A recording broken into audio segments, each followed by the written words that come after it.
अस्सलामु अलैकुम दोस्तों, समात फरमाइंदा शायर सोलंगी यूसुफ जो लिखियल ही खूबसूरत गज़ल देस जो दिलदार शायर मौलवी अहमद मला। देस जो दिलदार शायर मौलवी अहमद मला, सिंध जो सिंगार शायर मौलवी अहमद मला। हर्फ जण थे हथ बदी हुन जे अॻियां हाज़िर थिया। हर्फ जण थे हथ बदी हुन जे अॻियां हाज़िर थिया। हू सिपह सालार शायर मौलवी अहमद मला। तैयार कयो तंहिं तर्जुमो मंझि शाइरी क़ुरान जो।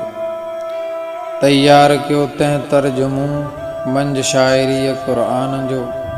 नो खंडन निरवार शायर मौलवी अहमद मला। हुन मुजाहिद जी त मेहनत सां लोहारी हज लड़ियो।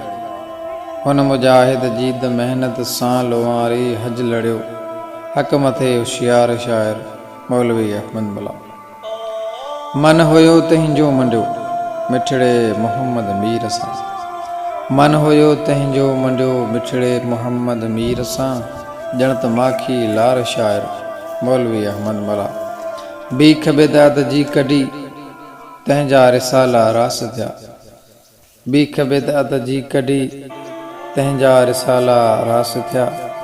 तेज़ हो तलवार शायर मौलवी अहमद मला। सोलंगी यूसुफ लिखां छा लाड़ जे हिन लाल ते। सोलंगी यूसुफ लिखां छा लाड़ जे हिन लाल ते। गुल चमन गुलजार शायर मौलवी अहमद मला।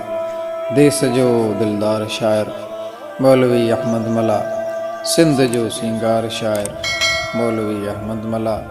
देस जो दिलदार शायर मौलवी अहमद मला।